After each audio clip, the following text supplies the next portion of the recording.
Baik, selamat malam saya ucapkan sekali lagi kepada semua yang sudah hadir, baik yang dari tadi sudah bergabung maupun beberapa yang baru. Ada Pak Ori baru masuk, ya selamat malam, ada Gembala Supri dan Saudari Princess ya.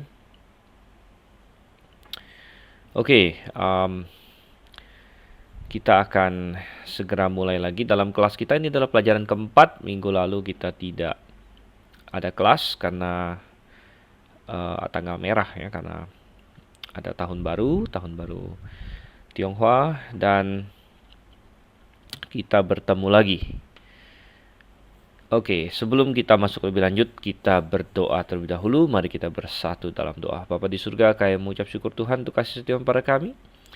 Dan kami memohon Engkau yang akan menuntun kami dalam semua apa yang akan kami bahas. Segala poin-poin, bahan-bahan yang telah dipersiapkan, kiranya bermanfaat dan kiranya membukakan pikiran kami terhadap kebenaran-Mu. Kami berdoa Tuhan dalam nama Yesus Kristus. Amin. Oke, baik. Coba kita lihat sekarang.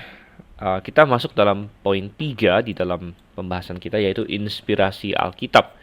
Nah, kita sudah bicara sedikit mengenai inspirasi. Kalau kalian masih ingat apa yang kita bahas di sini, ketika kita bicara mengenai asal-usul Alkitab, ya, dan di situ kita berkata bahwa Alkitab memiliki dua boleh dibilang perpaduan dari dua sisi, yaitu sisi asal-usul ilahi, dan kita tidak bisa menghilangkan ini. Dan di situ kita sudah berkata bahwa Alkitab adalah hasil pengilhaman. Jadi kita sudah bahas, masih ingat apa saja, atau masih ingat sebentar ya, saya bantu sebentar. Ada Pak Stanley ini kok kesulitan masuk dia.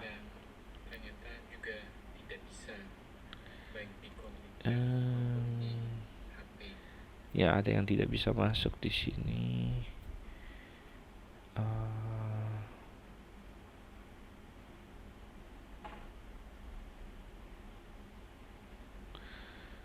Oke, sorry. Oke, dan ya kita lanjut lagi. Ya, masih ingat apa kata untuk pengilhaman dalam bahasa Yunani? Ya, moga-moga masih ingat. Ini juga sudah saya tanyakan di minggu yang lalu. Okay.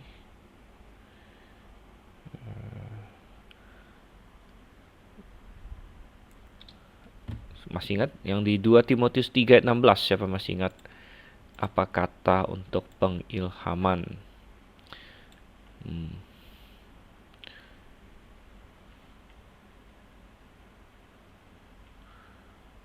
Oke.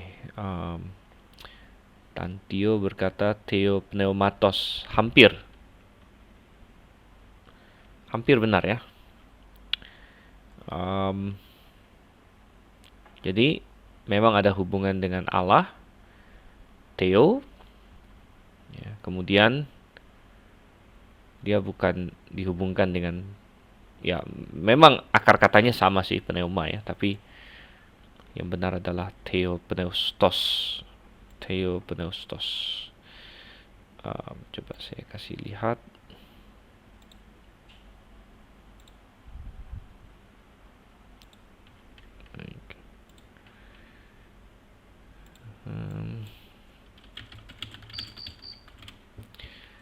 Ya, 2 Timotius 3:16. All scripture is given by inspiration of God. Jadi theopneustos. Di sini kita lihat ya, theopneustos. Ini adalah kata di balik pengilhaman.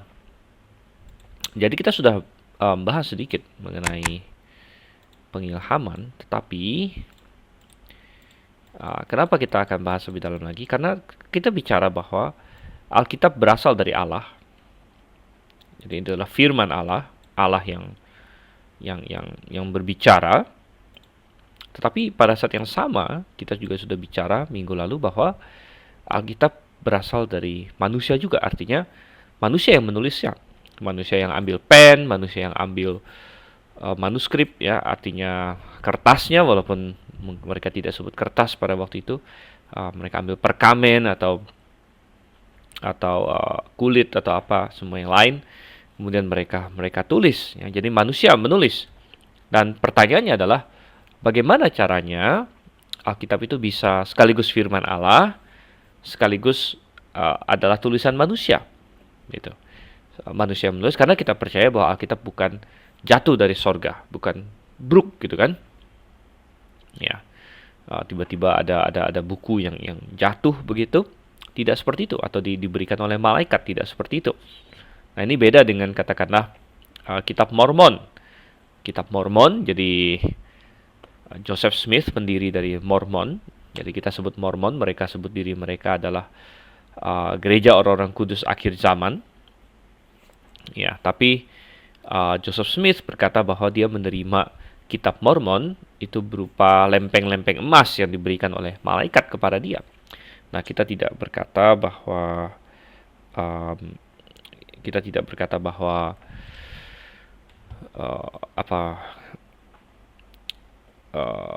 kitab-kitab Mormon itu, ya, jadi sorry, saya jadi agak hilang pemikiran karena masih menolong Pak Stanley yang mau masuk.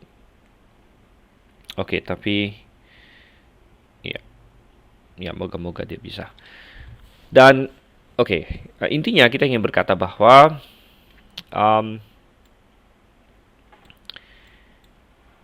Alkitab itu kan berasal dari Allah, kemudian juga ada unsur manusianya, manusia yang menulis. Kita sudah bahas itu, ada sekitar 40 penulis manusia.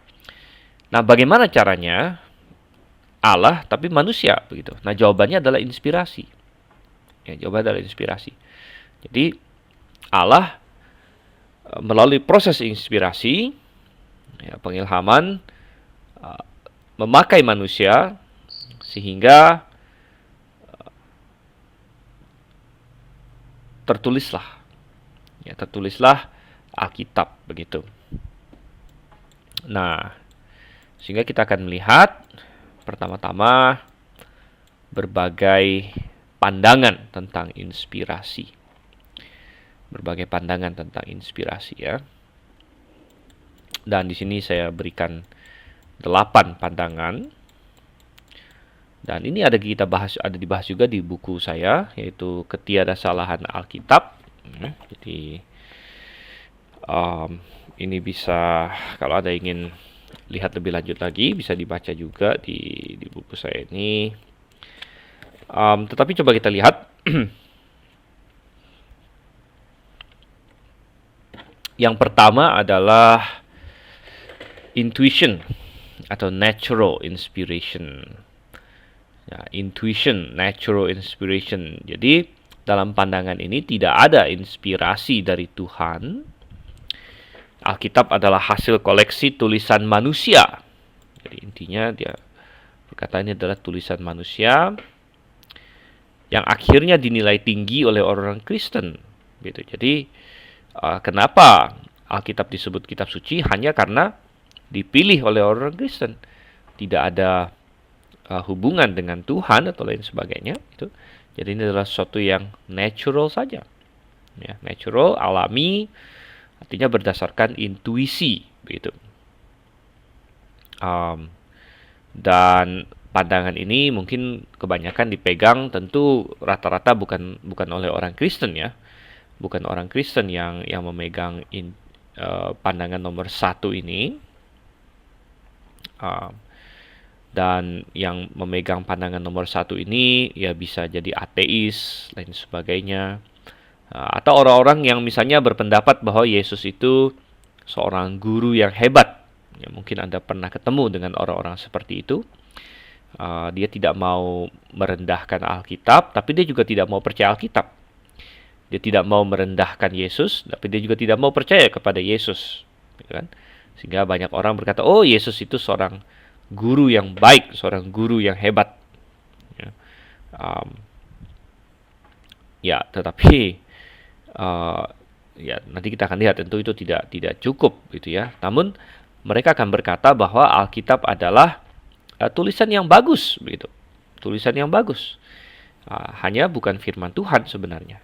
Jadi mungkin tulisan oleh orang-orang yang hebat. Dan mereka bisa saja mengakui bahwa Alkitab sudah membawa dampak yang besar bagi dunia. Ya, Alkitab menjadi salah satu literatur yang sangat penting gitu. Nah, tetapi mereka tidak mengakui bahwa Alkitab adalah firman Tuhan. Jadi ini mungkin dipegang poin satu ini oleh misalnya ateis atau orang-orang agama lain. Gitu ya. Ya, jadi ini adalah pandangan intuition atau natural inspiration. Poin nomor 2 disebut illumination atau mystical inspiration.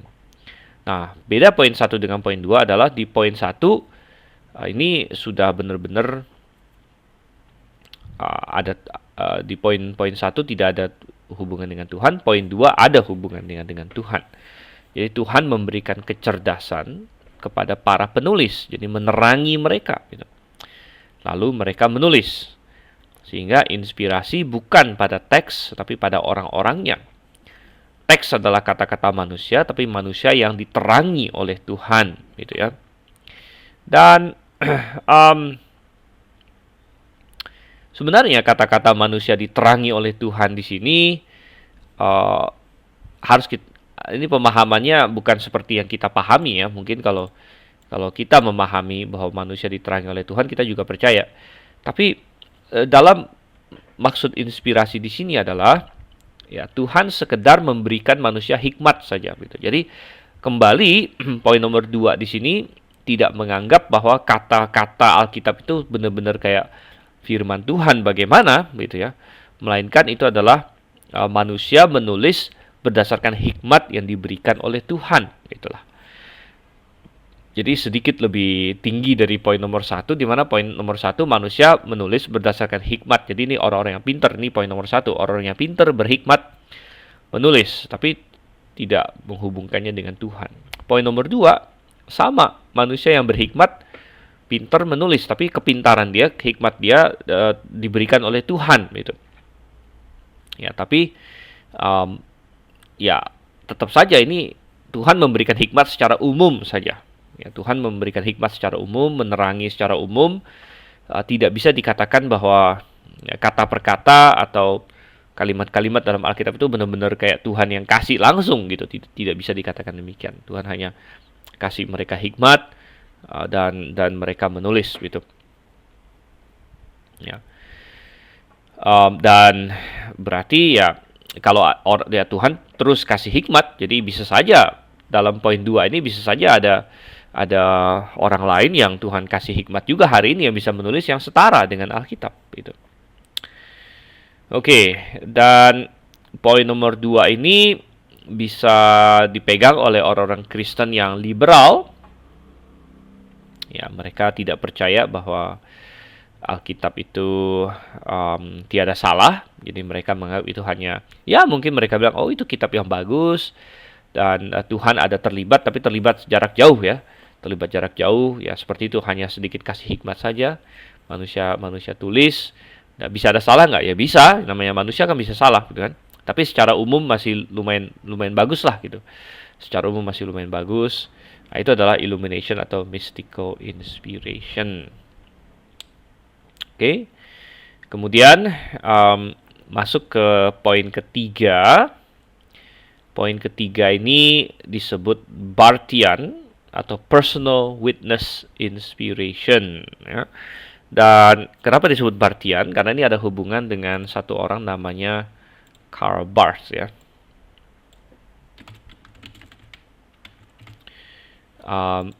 Dan kalau Anda pernah ikut kelas teologi kontemporer, mestinya Anda sedikit familiar dengan yang namanya Karl Barth ini. Dan siapa Karl Barth? Karl Barth adalah salah seorang yang memicu gerakan neo-ortodoks. Ya, makanya Jadi kita akan lihat di sini posisi ini disebut juga posisi neo-ortodoks. Ya. Dan kenapa disebut neo-ortodoks? Oke, coba kita baca dulu deh ya. Alkitab bukan firman Tuhan dalam pengertian tradisional, tetapi adalah saksi terhadap firman Tuhan. Wow, saksi terhadap. Jadi kata kuncinya saksi juga di sini. Makanya di sini ada witness ya, personal witness.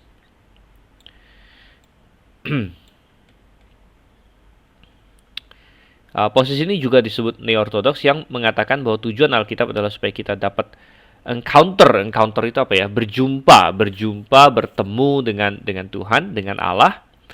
Jadi Alkitab itu tidak bisa disebut firman Tuhan dalam pengertian Tuhan ngomong apa, ada kalimat-kalimat yang inilah kata-kata Tuhan. Bukan itu tujuan Alkitab, kata si Barth ini ya, dan pengikut-pengikutnya.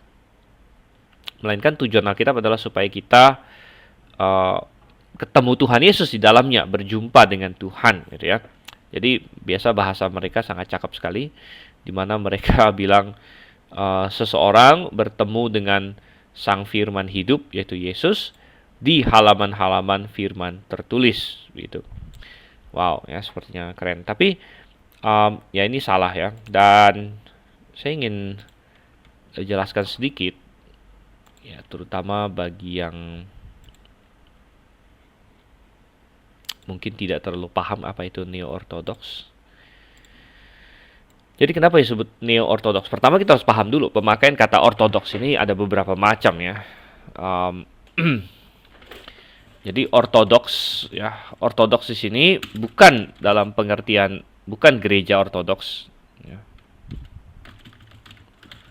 Jadi kan ada namanya gereja ortodoks, ya, tapi ini bukan mengacu kepada gereja ortodoks, melainkan posisi ortodoks. Ya, posisi ortodoks.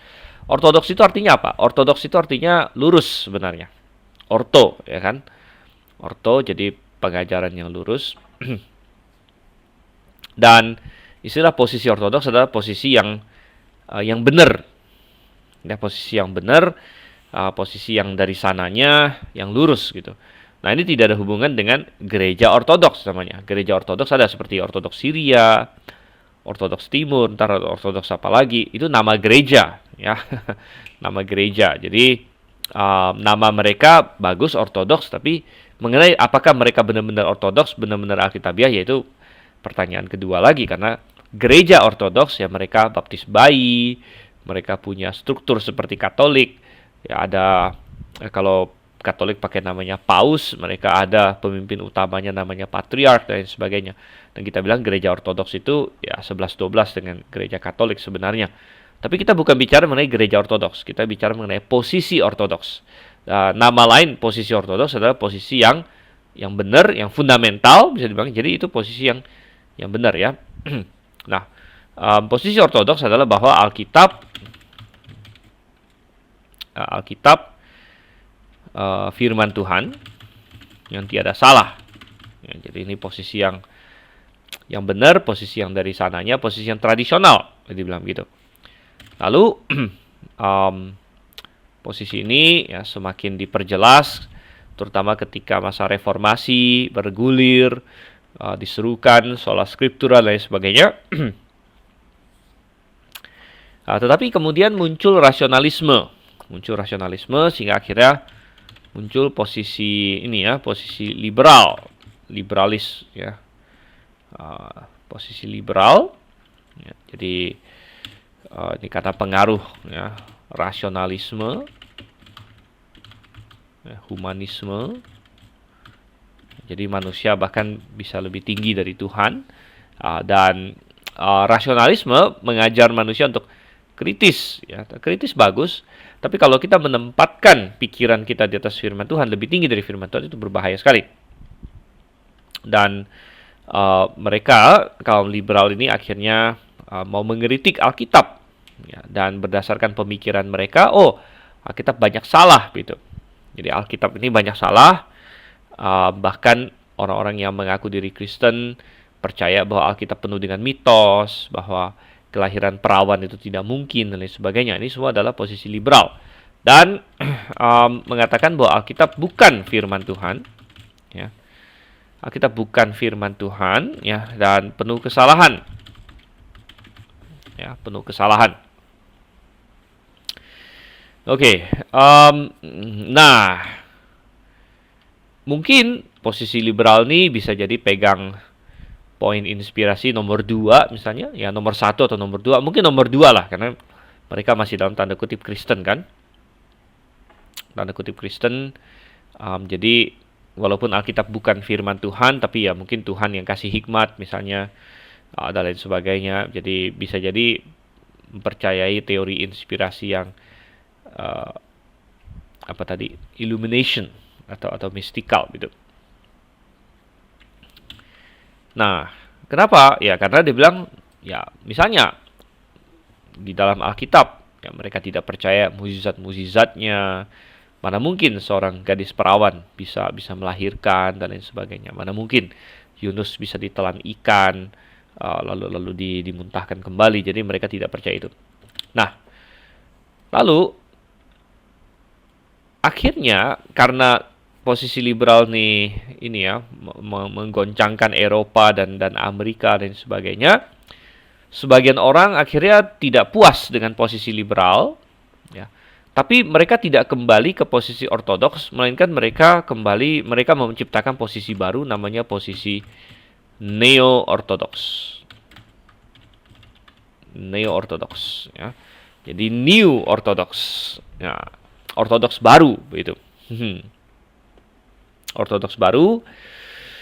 Dan dalam posisi ortodoks baru di sini, ya mereka bilang, ya sebenarnya salah untuk memahami, atau perdebatannya salah bahwa Alkitab itu ada salah atau nggak ada salah. Itu nggak usah diperdebatkan katanya.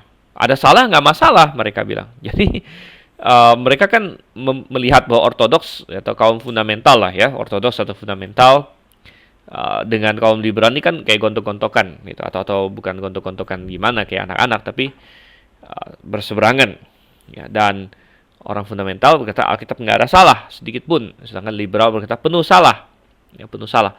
Nah, posisi neo-ortodoks mencoba menjadi penengah dan berkata kita nggak usah ngomongin ada salah atau nggak ada salah gitu, karena Alkitab tidak pernah dimaksudkan oleh Tuhan, untuk menjadi sesuatu yang kita baca untuk kita dapatkan, wah ada kalimat apa yang dari Tuhan, bukan katanya, gitu ya. Melainkan Tuhan memberikan Alkitab kepada kita itu untuk menjadi saksi terhadap Yesus Kristus. Jadi penekanan mereka itu menjadi saksi terhadap Yesus Kristus, dan Alkitab ini firman Tuhan. Kalau ada orang yang sedang baca Alkitab, lalu ketika dia baca Alkitab ada sesuatu yang menyebabkan dia berjumpa dengan Tuhan Yesus dari pembacaan dia itu, maka pada saat itulah bagian yang dia baca itu adalah firman Tuhan gitu. Jadi agak aneh sebenarnya, di mana posisi neo-ortodoks ini semacam lari dari permasalahan begitu, dan mereka malah lebih apakah Alkitab itu firman Tuhan atau tidak itu sangat subjektif, jadi bukan objektif lagi gitu. Bukan benar nggak ini firman Tuhan, melainkan tergantung, ya. Kalau kamu bertemu dengan Tuhan Yesus di dalam perikop yang kamu baca itu, ya, maka itu adalah firman Tuhan bagi kamu gitu. Jadi sehingga firman Tuhan itu Alkitab firman Tuhan atau tidak bisa beda-beda kepada tiap-tiap orang begitu. Jadi lari dari sesuatu yang objektif kepada suatu pengalaman subjektif. Kalau saya baca Alkitab lalu saya merasakan Tuhan, ya berarti itu firman Tuhan bagi kamu, bagian itu gitu. Nah, orang lain baca itu ya mungkin enggak, ya itu enggak masalah, itu bukan untuk dia gitu. Jadi di sini posisi neo-ortodoks ini ya seperti ingin berkata bahwa posisi liberal itu ya tidak puas dengan posisi liberal, tapi tidak kembali benar-benar ke yang benar, ya, posisi fundamental ortodoks, malah kecantol di tengah-tengah di negeri antah berantah kalau saya bilang gitu ya, di tempat yang nggak jelas gitu. yaitu adalah posisi neo-ortodoks, ya, posisi neo-ortodoks. Um, Gimana ya, saya rangkumkan. Jadi Alkitab adalah firman Tuhan hanya sejauh ketika seorang pembaca berjumpa atau encounter dengan Yesus di dalamnya, ya. Dan ya, menurut posisi neo-ortodoks, ya, firman Tuhan Alkitab bisa jadi ada salah, nggak masalah bagi mereka.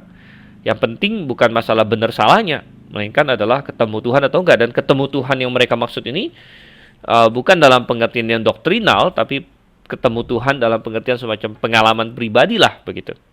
Ya, jadi sekali lagi sangat-sangat subjektif di sini, ya. Oke. Nah, lalu, ya, ini posisi ortodoks ini kan, ya, kadang-kadang, ya, bisa disebut juga posisi fundamental, ya. Dan dulu disebut juga posisi injili, evangelikal, ya. Evangelikal, injili itu evangelikal. Ya, dan kita sudah melihat posisi neo-ortodoks. Kemudian ada lagi usaha untuk menjembatani antara liberal dengan fundamental, ya. Akhirnya ini disebut posisi new evangelical atau neo evangelical. Ya, jadi perhatikan. yang atas itu kan disebut ortodoks, fundamental, injili, ya. Kemudian ada posisi liberal. Nah, kemudian usaha untuk menjembatani itu ada yang disebut neo-ortodoks, ada yang disebut sebagai neo-evangelical atau new evangelical. Dan posisi new evangelical, nah, coba kita kembali ke sini. Oke. Kita kembali ke sini.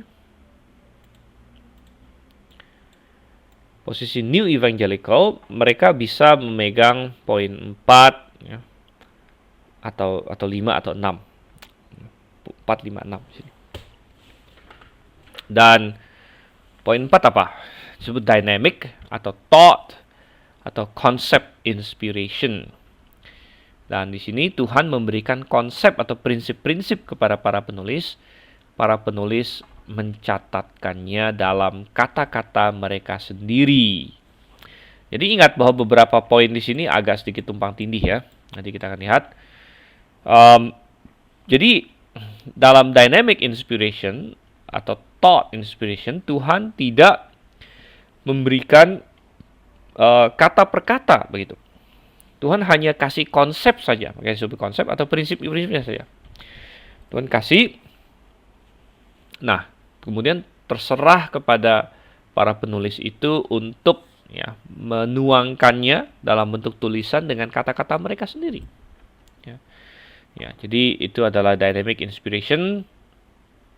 Dan kaum new evangelical atau injili baru sebenarnya namanya, injili baru. Tapi belakangan akhirnya injili baru sering disingkat injili saja, gitu. Artinya seringkali akhirnya kalau kita ngomong injili, yang kita maksud adalah injili baru, begitu. Karena orang-orang yang injili lama, yang injili yang awal, seringkali disebut pakai nama yang berbeda, yaitu nama fundamentalis. Dulunya fundamentalis dengan injili itu sama persis. Kalau seseorang itu fundamentalis, seseorang itu injili, gitu. Nah, mulai agak sedikit berubah ketika tahun 1940-an. Dan tahun 1940-an muncullah istilah injili baru, new evangelical. Nah, mulai saat itu ketika seseorang ngomong injili, kadang-kadang perlu diperjelas, maksud kamu injili lama atau injili baru, gitu. Dan lama-kelamaan istilah injili lebih banyak dipakai untuk yang injili baru. Sehingga akhirnya kalau hari ini seringkali kalau kita ngomong injili saja, maksudnya adalah injili baru, gitu. Sehingga injili baru ini kan, ya, semacam perantaraan di antara fundamentalis dengan liberal. Tengah-tengah ada Injili. Sebenarnya maksudnya Injili baru gitu. Karena Injili yang lama itu sama dengan fundamental mestinya. Nah, jadi ya kaum Injili ini ya mereka berkata bahwa Tuhan tidak kasih kata-katanya secara persis, secara langsung, ya, tapi Tuhan hanya kasih konsepnya saja. Dan ini adalah suatu hal yang berbahaya sebenarnya, ya, suatu pandangan yang berbahaya, walaupun kelihatannya oh ya nggak apa-apa seperti itu, tapi sebenarnya berbahaya karena kalau benar Tuhan hanya kasih konsepnya saja, maka bisa muncul kesalahan, gitu. Karena ya, kalau misalnya saya kasih konsep kepada, misalnya saya nggak usah jauh-jauh, saya sebagai dosen, saya kasih konsep kepada Anda sebagai mahasiswa atau mahasiswi, lalu Anda suruh tuangkan sendiri, itu bisa salah nggak? Bisa, ya sangat bisa, gitu. Belum tentu Anda menerima konsep itu dengan benar, misalnya. Belum tentu Anda menuangkannya dengan 100% akurat, ya. Jadi sangat bisa ada kesalahan, gitu. Jadi kita akan melihat nanti dalam hal dynamic di sini, dia sering dikombinasikan dengan partial inspiration. Oke. Nah, untuk itu kita coba langsung lompat kepada partial inspiration. Partial inspiration, kita lihat di sini, sebagian Alkitab diinspirasikan, terutama yang berkaitan dengan iman dan hal-hal rohani. Bagian-bagian lain, misalnya ini belum selesai ya. Oke. Bagian-bagian lain, nah ini. Misalnya ya tentang sains dan sejarah bisa salah, gitu, atau tidak diinspirasikan ya. Jadi itu adalah partial inspiration. Partial artinya sebagian. Jadi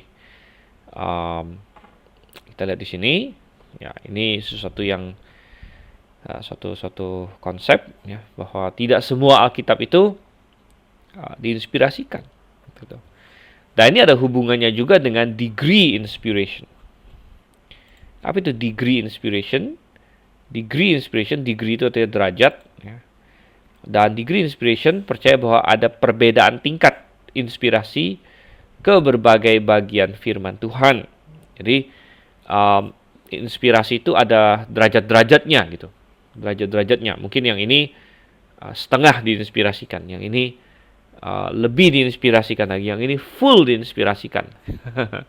Nah, kalau dalam buku saya menuliskan bahwa salah satu contoh orang yang percaya konsep ini adalah seorang Yahudi, dan orang Yahudi ini tinggalnya atau hidupnya sudah cukup lama yang lalu ya, yaitu di zamannya ini ini ya, abad-abad pertengahan, namanya Maimonides ya. Maimonides seorang Yahudi, dan kenapa dia punya konsep bahwa dia beda-bedakan, dan dia percaya kitab Taurat yang ditulis Musa itu paling diinspirasikan menurut dia, paling berharga, paling tinggi nilainya.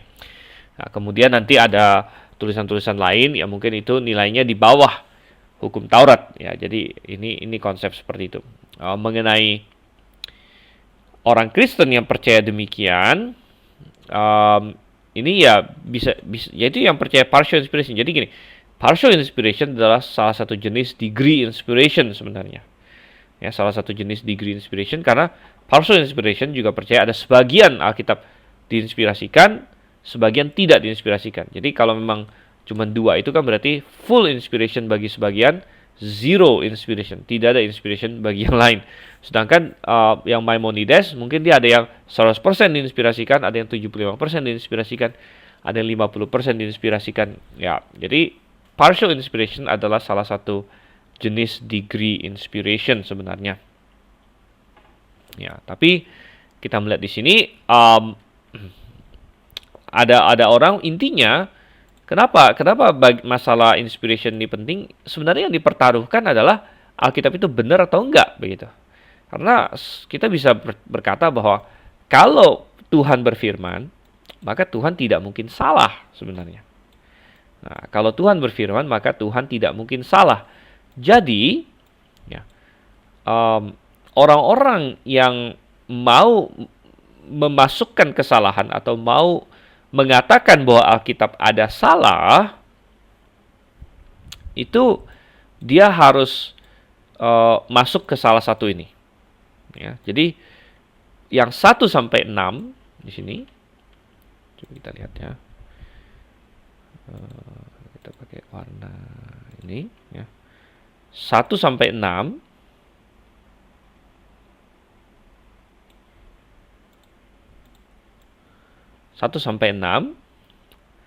ini ya, memungkinkan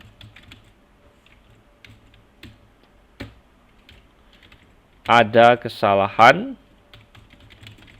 dalam Alkitab. Jadi, misalnya, coba kita recap lagi. Poin nomor 1, intinya Alkitab itu tidak lain dari buku. Ya, buku manusia, ya mungkin buku yang bagus.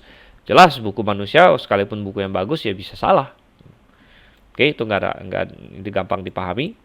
Poin nomor 2, ini ya sekedar Tuhan kasih hikmat. Jadi, Tuhan kasih hikmat sama. Sebenarnya hampir mirip dengan poin 1, cuman masih ada kasih poin lah sama Tuhan.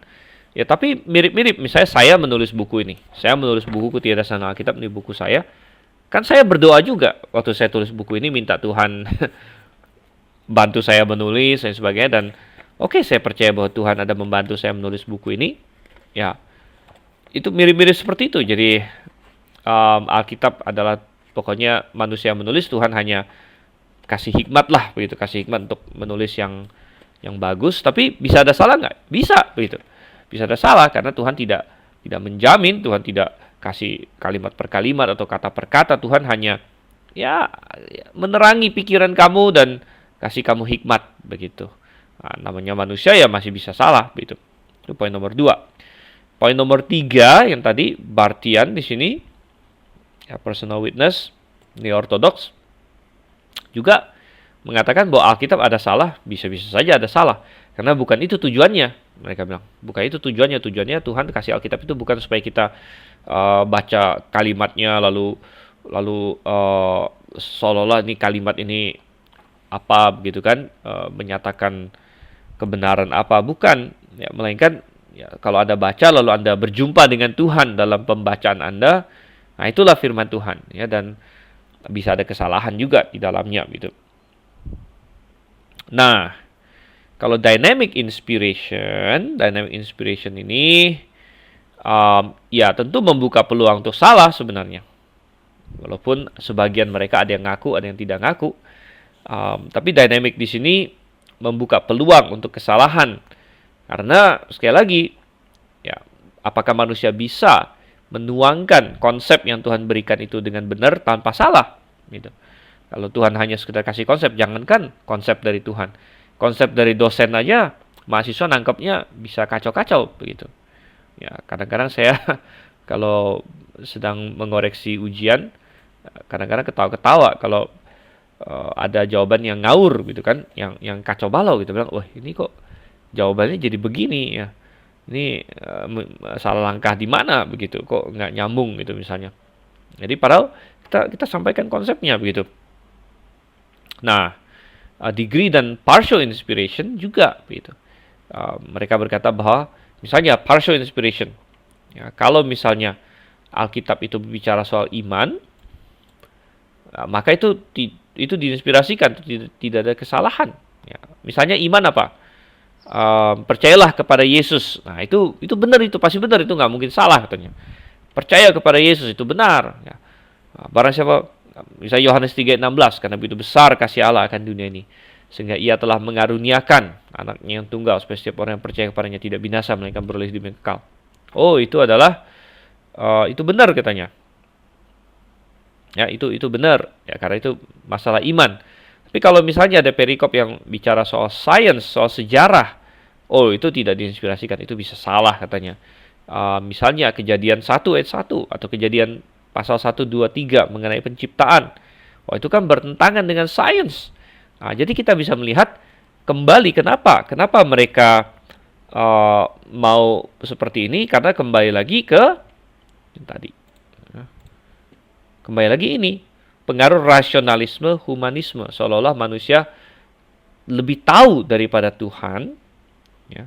Rasionalisme, humanisme, manusia lebih tahu dari Tuhan. Bukankah menurut pengetahuan manusia sekarang, katakanlah bahwa bumi kita ini usianya sudah 5 miliar tahun lamanya, gitu kan?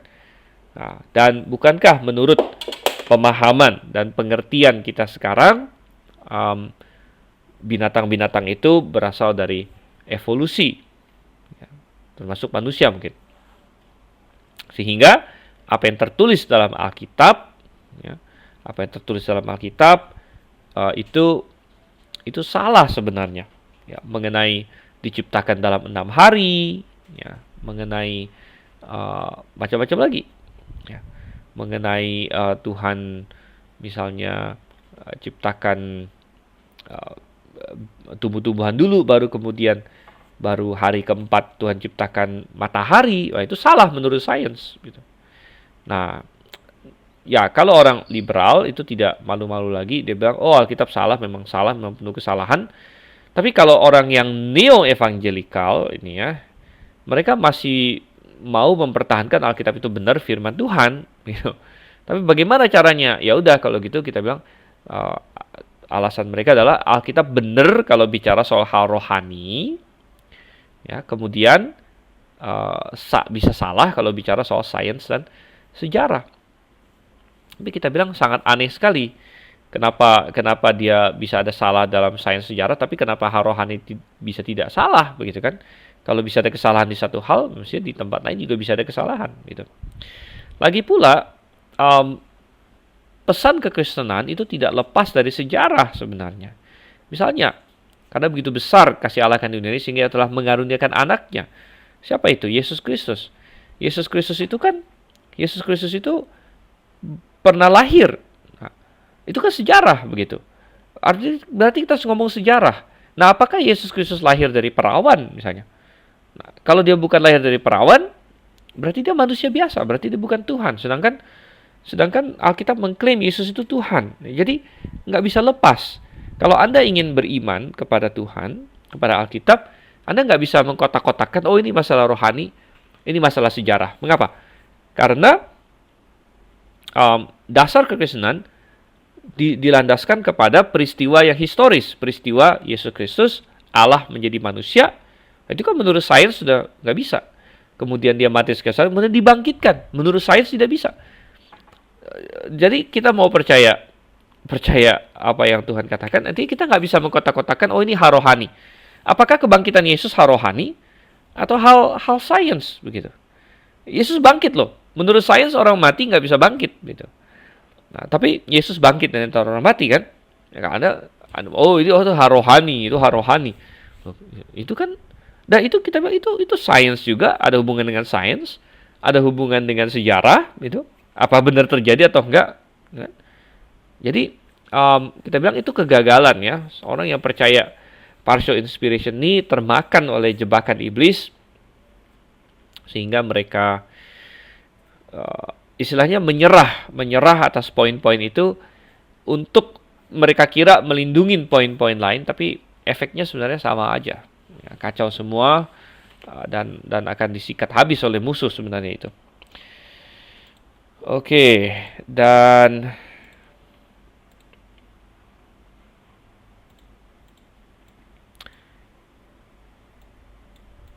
Pak Ori bertanya, ya. Posisi GRK ini Roma Katolik, saya asumsi maksudnya. Ya, ini sangat menarik. Jadi posisi Roma Katolik, ya. Posisi Roma Katolik itu ini, ya. Jadi mereka ini agak ini juga, ya, tidak begitu konsisten sebenarnya, ya. Dan mereka, ya, Roma Katolik, ya, bisa kadang-kadang jatuh di poin 4 misalnya, ya, poin 4 ya. Tapi mereka tidak begitu tidak begitu menekankan doktrin inspirasi sebenarnya. Artinya posisi mereka tentang inspirasi tidak begitu penting dalam sistem mereka. Mengapa? Ya karena mereka punya hal lain untuk menandingi Alkitab. Ya, jadi bagi kita, posisi kita tentang Alkitab itu sangat penting. Karena apa? Karena Alkitab itu dasar dari semuanya, begitu. Itu bagi kita. Nah, sedangkan Katolik dia selain punya Alkitab, dia punya tradisi, ya, dan dia punya keputusan Paus. Jadi mereka melihat Alkitab dari kacamata itu juga. Artinya mereka melihat Alkitab dari kacamata keputusan Paus dan melihatnya dari kacamata tradisi, gitu. Sehingga Alkitab itu tidak berdiri sendiri, gitu, melainkan dilihat dari semua filter-filter ini, ya, tidak menjadi semacam suatu prinsip yang mengatasi segala-galanya. Nah, oleh karena itu pandangan mereka tentang Alkitab juga tidak begitu transparan juga sebenarnya. Ya. Ya, mereka tentu akan mengatakan bahwa Alkitab itu firman Tuhan. Ya, Roma Katolik akan mengatakan Alkitab itu firman Tuhan. Tetapi apakah dengan konsep yang sama dengan kita? Nah, ini tidak sampai sebegitunya. Nanti kita akan lihat ya di yang kita di sini poin 7 dan 8 di sini. Oke, dan nah, kemudian poin 7 dan poin 8 ini adalah posisi yang dimana Alkitab tidak ada kesalahan. Jadi Alkitab tidak ada kesalahan.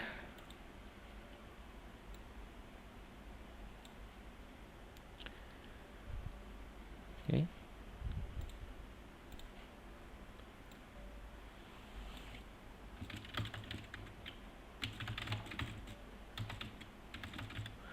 Oke, dari poin 7 dan 8 Alkitab tidak ada kesalahan, sedangkan poin 1 sampai 6 memungkinkan ada kesalahan dalam Alkitab. Dan dari antara poin 7 dengan poin 8 ada satu yang superior, yaitu poin 8. Poin 7 ya tidak sebagus poin 8, dan poin 7 sering dijadikan bulan-bulanan. Jadikan serangan, atau yang sering kita bilang strawman ya. Kalau kita berargumen dengan orang, hati-hati jangan memakai argumen strawman. Strawman itu artinya gini, kita mengejek posisi orang, tapi sebenarnya itu bukan posisi dia, cuman kita memakai semacam karikatur dari posisi dia, gitu kan? Karikatur dari posisi dia, dan kita serang habis. Wah, ini betapa bodoh posisi dia begini. Padahal sebenarnya dia posisinya nggak seperti itu, gitu ya. Cuman kita jadikan itu seperti posisi dia, jadi gampang diserang, gitu ya. Dan mengapa demikian? Karena kita kaum fundamental, ya, kaum Injili yang lama, ya, Injili yang benar, gitu. Kita percaya bahwa Alkitab itu firman Tuhan, dan kita berkata kata perkatanya adalah firman Tuhan. Kata perkatanya adalah firman Tuhan. Setiap kalimatnya adalah firman Tuhan. Itu benar-benar kata-kata Tuhan langsung, gitu. Ya, namun demikian mereka akan berkata, oh, kalau begitu kalian percaya bahwa Tuhan mendikte. Nah, ini poin nomor 7 yang disebut sebagai mechanical dictation inspiration. Nah, dictation maksudnya dikte secara mekanis, gitu kan. Jadi Tuhan mendiktekan kata-katanya kepada manusia, dan para penulis hanya mencatat secara pasif saja. Atau bisa diilustrasikan Tuhan kayak pengetik, penulis manusia itu seperti mesin tiknya, seperti mesin tiknya. Dan ya, kita bilang tidak seperti itu, ya, tidak, kita dan Alkitab tidak seperti itu, ya.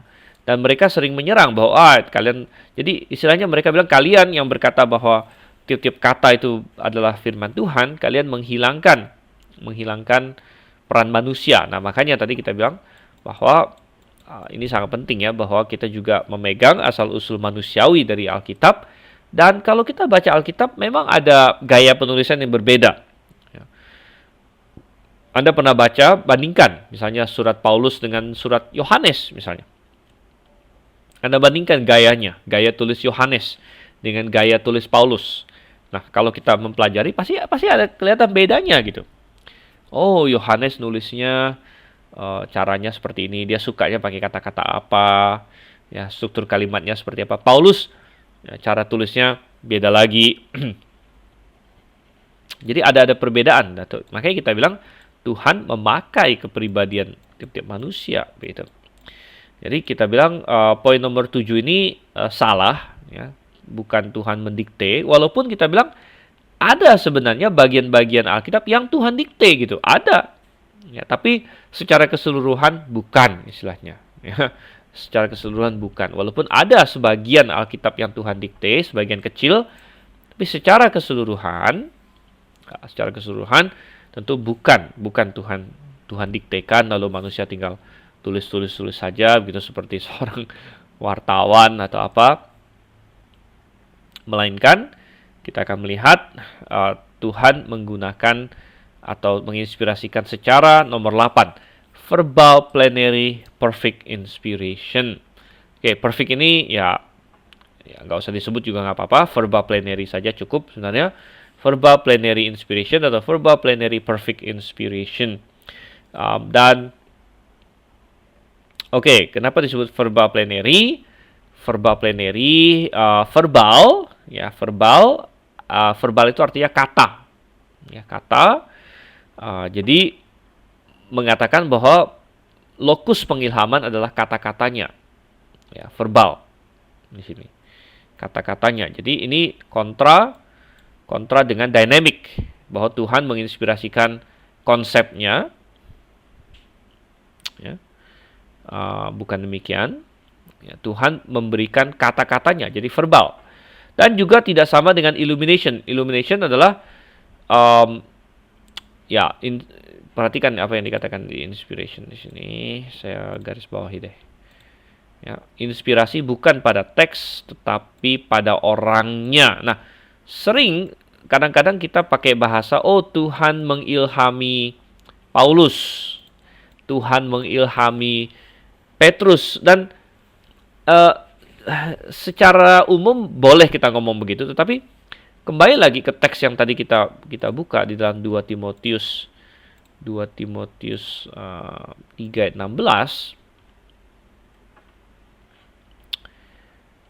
Nah, apa yang diinspirasikan oleh Tuhan? Sebenarnya yang diinspirasikan oleh Tuhan bukan orangnya, tapi tulisannya. Ya, tulisannya lah diinspirasikan. Ya, tentu pakai orang. Jadi tidak salah juga kita berkata bahwa Tuhan menginspirasikan Paulus, atau Tuhan menginspirasikan Yohanes, Tuhan menginspirasikan Musa. Sebenarnya nggak salah juga, tetapi kita harus paham dalam pengertian Tuhan memakai mereka untuk menghasilkan tulisan. Tulisan itulah yang diinspirasikan sebenarnya. Ya, jadi karena tidak dikatakan misalnya Petrus diinspirasikan oleh Tuhan, tapi kata-katanya adalah all scripture is given by inspiration of God. Jadi yang diinspirasikan sebenarnya adalah teks, ya, atau Alkitabnya, bukan penulis Alkitabnya. Walaupun kita paham kalau kita pakai bahasa umum Tuhan menginspirasikan Yohanes, Tuhan menginspirasikan Paulus, dalam pengertian bahasa umum kita terima. Tapi kalau kita bicara teknis, sebenarnya inspirasi itu bukan pada orangnya, tapi inspirasi itu adalah pada teksnya, gitu. Teksnya lah diinspirasikan. Sehingga, ya, kalau kita kembali lagi ke sini, jadi verbal, ya, bukan fokus pada ini kata-katanya, bukan hanya konsepnya, bukan juga orangnya, ya. Kemudian plenary itu maksudnya total semua. Kita lihat total semua, itu berlawanan dengan degree inspiration atau partial inspiration. Di mana degree inspiration atau partial inspiration ini berarti hanya sebagian, bertentangan juga dengan Bartian, karena Bartian ini ingin berkata bahwa yang mana firman Tuhan tergantung kamu lagi baca apa ketemu Tuhan Yesus gitu. Bertentangan dengan itu, sehingga menghasilkan suatu firman Tuhan yang sempurna, perfect inspiration, ya. Oke, baik. Nah, kita akan lihat kenapa kita berpegang pada poin 8. Jadi yang benar adalah poin 8. Dan kita akan lihat habis ini kenapa kita percaya yang benar adalah nomor 8. Oke, kita break sebentar. Waktu sudah menunjukkan pukul 8 di sini. Dan ya, selamat bergabung yang tadi mungkin agak susah masuk. Pak Stanley sudah masuk belum? Saya lihat ininya, posisinya ini ya, kayak masuk nggak masuk begitu itu simbolnya itu. Oke, dan Firmina juga sudah masuk, Richard sudah masuk. Oke, baik, kita break sebentar, 5 menit kira-kira.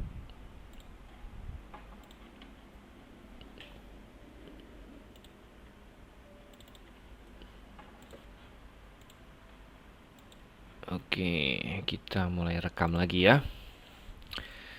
Baik, dan saya jadi agak sedikit tergelitik tadi dari pertanyaan Pak Ori juga mengenai posisi GRK ya.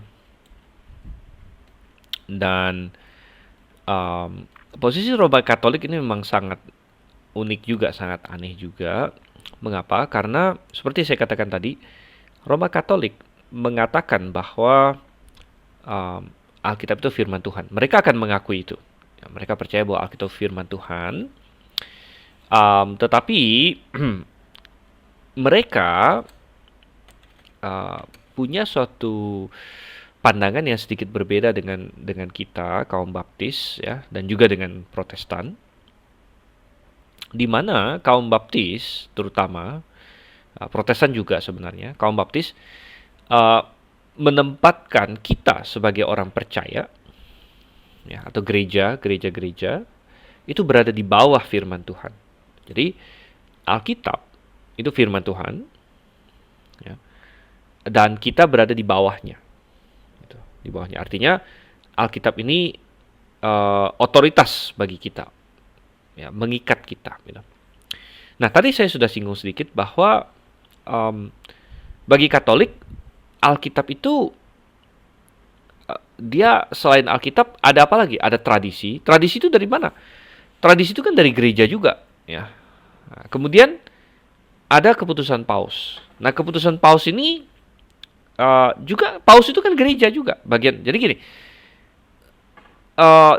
di dalam Katolik, ya, gereja Katolik itu bukan di bawah Alkitab begitu, melainkan gereja Katolik itu setara dengan Alkitab karena ada pausnya, ada tradisi gereja, bahkan mengatasi Alkitab sebenarnya secara realnya. Kenapa? Karena dan kalau kita berapologetika dengan orang Katolik yang paham dengan apologetika mereka akan membuat argumen karena begini. Kalau kita bandingkan dengan Alkitab, Katolik pasti kalah gitu. Karena apa yang mereka ajarkan semua nggak ada dalam Alkitab. Nggak ada purgatori dalam Alkitab, nggak ada Maria perawan kekal, tidak ada doa sama Maria, tidak ada transubstansiasi, tidak ada mengaku dosa sama imam, tidak ada. Itu kan semua nggak ada dalam Alkitab, nggak ada doa sama Santo Santa. Jadi kalau kita mau murni ngomong, ayo kita bandingin dengan Alkitab, seorang apologet Katolik, seorang pembela Katolik tahu dia pasti kalah. Oleh karena itu, apologet Katolik yang pinter ya, yang canggih, dia akan menyerang mulai dari fondasinya. Ya. Dia akan bilang bahwa, sebentar, kamu dapat Alkitab dari mana? Dia akan bilang. Nah, itu kamu dapat Alkitab dari mana katanya? Alkitab itu kan dapat dari gereja katanya. Dapat dari gereja karena mereka beranggapan penulis-penulis Alkitab kan orang gereja. Lagi pula, kamu tahu yang mana tulisan firman Tuhan mana enggak kan dari gereja, dari tradisi dan sebagainya. Jadi mereka memutar balik semua itu. Nah, kita akan bahas itu lebih jauh lagi waktu kita belajar kanonisasi gitu ya. Benarkah klaim Katolik bahwa kita hanya bisa tahu yang mana kanon dan mana bukan itu karena gereja atau gerejalah yang kasih kanon? Apakah kanon berasal dari gereja gitu kan? Nah, kita akan lihat itu klaim-klaim itu. Tapi itu sedikit menjelaskan bahwa walaupun Katolik bilang mereka percaya Alkitab firman Tuhan, namun sekali lagi dalam pengertian yang sedikit berbeda ya, bukan hanya sedikit, mungkin memang berbeda dari kita, terutama dalam hal otoritasnya ya. Oke, ya, Gereja Roma Katolik double standard ini Richard komentar ya. Sampai kemarin waktu Paus melalui keputusannya memberi penghargaan sains tertinggi kepada Stephen Hawking, secara terang-terangan mengakui penciptaan evolusi ya. Jadi memang Katolik macam-macam. Jadi ya ini ya, mereka jelas mereka ya Katolik sudah oke dengan evolusi kok sekarang. Jadi mereka percaya theistic evolution. Theistic evolution artinya Tuhan menciptakan lewat evolusi. Ya, jadi mereka tidak punya konsep Alkitab yang ini ya, yang sama dengan kita, walaupun mereka mengakui Alkitab itu firman Tuhan. Dan kalau kita tanya Alkitab ada salah nggak? Ya mereka akan bilang tidak ada salah. Nah, bisa jadi mereka pegang ini juga ya, partial inspiration atau dynamic inspiration. Nah, tidak ada salah dalam hal-hal rohani dan sebagainya. Oke, nah lanjut lagi. Sekarang kalau ditanya, kenapa kamu percaya verbal plenary inspiration, verbal plenary perfect inspiration? Kenapa kamu percaya itu, gitu kan? Ya kita percaya itu karena pengajaran Alkitab sendiri. Alkitab mengajarkan verbal plenary perfect inspiration. Dari mana kita tahu itu? Kita akan lihat ayat-ayat di sini. Pertama, kita lihat dulu. Oke. Pertama kita fokus ke masalah verbal sekarang. Masalah verbal. Jadi, apakah Tuhan memberikan kata-kata langsung? Sekali lagi, tadi di 2 Timotius 3:16, all scripture is given by inspiration, yang sudah kita bahas bahwa yang diinspirasikan oleh Tuhan adalah tulisannya, berarti bukan orangnya, tulisannya berarti kata-katanya. Kemudian kita bisa melihat berapa yang lain. Coba saya ya. Oke, bisa kita lihat di sini. Keluaran 24 ayat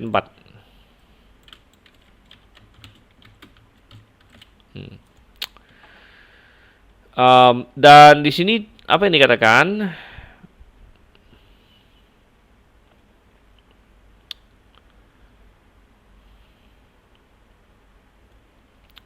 Musa menjadi penyambung lidah Tuhan, karena kalau kita masih ingat di Gunung Sinai, Tuhan berbicara pertama-tama langsung kepada umat Israel.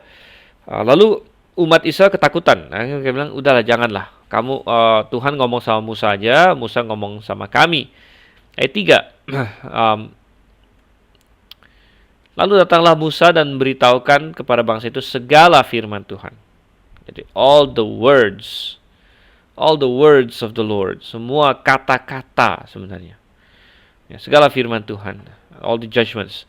Nah, kemudian bukan hanya Musa menyampaikannya secara lisan, namun Musa menuliskannya. Nah, menuliskannya inilah yang akhirnya proses inspirasi kan. Nah, tadi kita bilang bahwa inspirasi berhubungan dengan tulisan.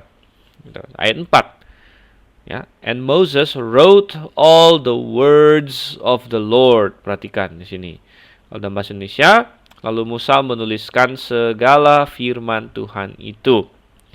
Nah, di sini makanya saya sebenarnya lebih suka penerjemahan KJV yang lebih literal ya.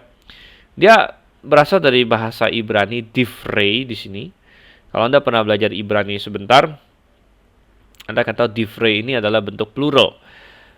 Bentuk singularnya adalah davar. Davar itu kata, bisa juga ya kata atau hal atau firman gitu. Divrei ini adalah bentuk plural, bentuk konstruk. Dan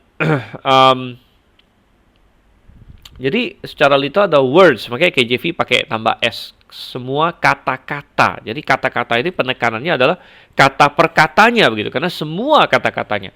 Nah, bahasa Indonesia dia tidak terjemahkan plural, dia hanya terjemahkan singular saja, segala firman. Sebenarnya lebih kuat lagi adalah kalau kita terjemahkan apa adanya ya, semua kata-kata Tuhan gitu, secara literal. Musa menuliskan semua kata-kata Tuhan. Jadi penekanannya ada pada kata per kata karena di sini menggunakan plural di sini, words of the Lord, ya, di free. Oke, sedangkan kalau kita pakai firman saja, nah ini masih kadang-kadang terbuka konsep bahwa itu maksudnya konsepnya, ya konsepnya firman Tuhan gitu. Tapi kalau ini memakai plural, bukan firman dalam pengertian konsep, tapi kata-kata gitu, kata-katanya Tuhan. Kemudian kita lihat lagi Yeremia 26 ayat 2. Ini hanya contoh ya, sebenarnya bisa ada banyak sih yang dibuka. Dan ini Tuhan berkata kepada Yeremia, Tuhan berkata, beginilah firman Tuhan, berdirilah di pelataran rumah Tuhan dan katakanlah kepada penduduk segala kota Yehuda yang datang untuk sujud di rumah Tuhan, segala firman, sekali lagi kata segala firman adalah all the words. Nah, dari kata had-devarim, devarim tadi saya katakan adalah bentuk plural dari davar, artinya kata-kata. All the words, segala firman. Ya, mestinya secara literal ada semua kata-kata yang kuperintahkan untuk kau katakan pada mereka. Janganlah kau kurangi sepatah kata pun. Dan tujuan kita melihat ayat ini adalah untuk memperlihatkan bahwa Tuhan sangat peduli bahwa firman yang dia sampaikan, kata-kata yang disampaikan itu disampaikan secara utuh, tidak kurang satu pun. Jadi kita tidak melihat Tuhan kasih Yeremia, saya kasih kamu konsep ya, kamu mesti ngomong-ngomong begini, nanti kamu cari kata-kata kamu sendirilah gitu. Tidak, Tuhan tidak ngomong seperti itu. Ini kontra dengan pandangan inspirasi yang tadi dynamic gitu ya, dynamic. Kita memang tidak bisa seperti itu. Ya. Tuhan peduli rupanya. Satu patah kata pun tidak boleh kurang katanya. Jangan kau kurangi sepatah kata pun tuh. Nah, ini tidak cocok dengan dynamic inspiration. Dynamic inspiration kan Tuhan hanya kasih konsepnya saja. Tuhan kasih konsepnya, habis itu habis itu dia harus cari kata-kata sendiri. Ya berarti ya boleh panjang, boleh pendek begitu. Ya, tapi tidak. Tuhan bilang, aku punya kata-kata, kamu harus sampaikan semuanya, jangan kurangi sepatah kata pun. Lagi pula, dynamic inspiration tidak bisa menjelaskan kalau misalnya kalau dynamic inspiration benar,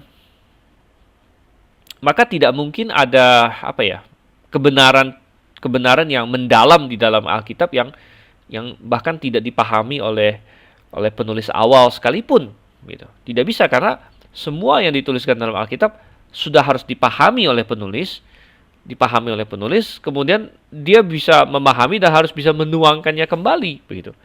Nah, padahal kita membaca dalam Alkitab bahwa sebenarnya Alkitab itu sangat mendalam sekali. Bahkan para penulis Alkitab itu sendiri tidak paham semua yang mereka tuliskan. Artinya ada rahasia-rahasia lagi dari firman yang mereka sampaikan. Nah, ini bisa kita lihat di dalam surat Petrus. Saya harus cari dulu ya. Petrus, 1 Petrus apa 2 Petrus? Sebentar. Saya ambil Alkitab fisik saya dulu, lebih gampang mencarinya.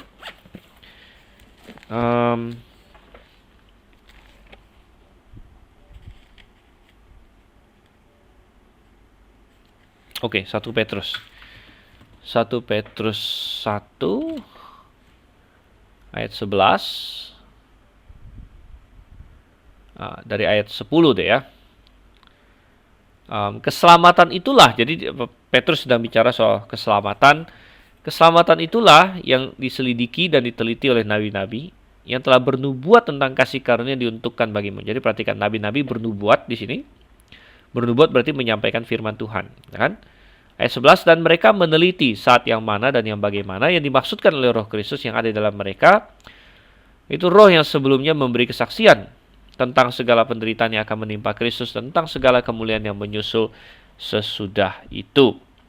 Jadi, perhatikan, nabi-nabi bernubuat tentang keselamatan yang akan datang, bernubuat tentang kasih karunia, tapi mereka masih meneliti lagi. Artinya, mereka sudah sampaikan nubuatnya, mereka sampaikan firman Tuhan itu, tapi kemudian mereka sendiri meneliti dan mengeksegesis ya kalau kita hari ini, dan mempelajari lagi nubuat yang mereka sendiri sampaikan gitu. Artinya mereka sendiri pun masih belajar terus dari firman Tuhan yang disampaikan itu, yang mereka sampaikan. Dan ini berarti bahwa jelas bukan Tuhan kasih konsep lalu mereka tuangkan dengan kata-kata sendiri. Kalau begitu caranya, mereka harus paham semuanya dulu.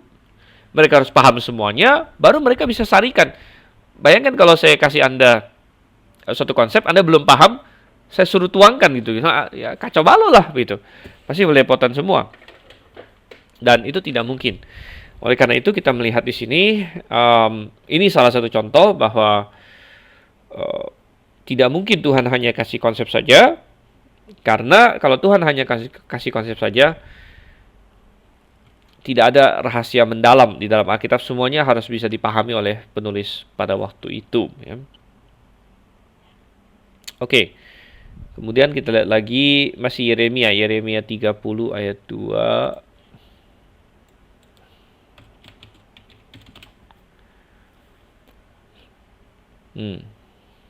Dan ini berkaitan dengan penulisan. Sekali lagi, beginilah firman Tuhan Allah Israel, tuliskanlah segala perkataan. Sekali lagi, all the words. Ya, segala perkataan. Mestinya semua kata-kata. Ya, semua kata-kata. Yang telah kufirmankan kepadamu itu dalam suatu kitab. Jadi, penekanannya pada kata-katanya semuanya. Di sini. Kita beralih ke perjanjian baru sekarang. Matius 4 ayat 4. Ini waktu Tuhan Yesus dicobai.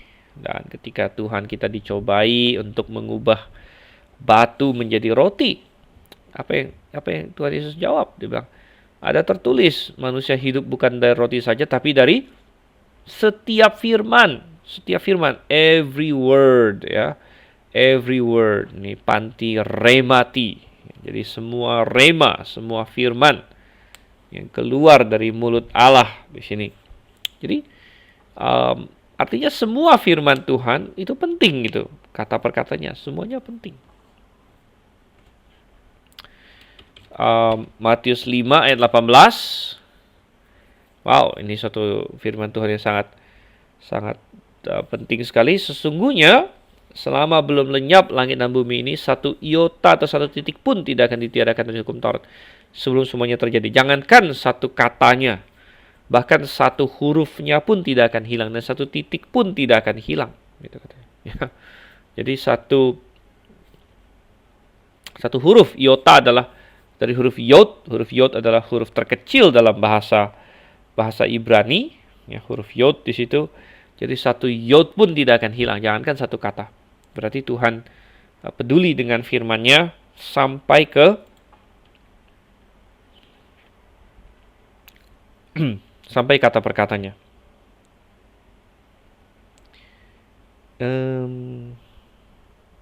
Lukas 16 ayat 17. Ini mirip ya, kalau saya nggak salah. Ya, lebih mudah langit dan bumi lenyap daripada satu titik dari hukum Taurat batal di situ. Ini mengindikasikan bahwa sampai titik komanya pun Tuhan pedulikan. Ya, Tuhan pedulikan. Tuhan nggak akan bilang, misalnya ada orang dia bergantung kepada satu kata di dalam Alkitab. Ya, dia bergantung pada satu kata, lalu akhirnya dia melakukan sesuatu bagi Tuhan berdasarkan satu kata itu. Lalu ujung-ujungnya Tuhan bilang, loh ngapain kamu ini? Kata ini nggak penting, saya kan hanya kasih konsepnya saja. Ya, tidak akan seperti itu. Tuhan peduli sampai kepada titik komanya. Ya.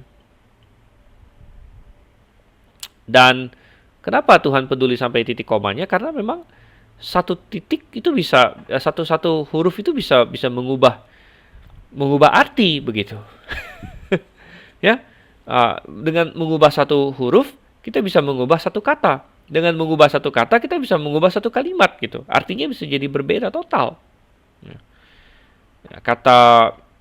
kata tidak misalnya. Kalau ada tidak dengan nggak ada tidak, jadi beda total. Saya jadi teringat satu hal yang dikatakan oleh seorang bangsawan Inggris kalau nggak salah ya. Di mana itu?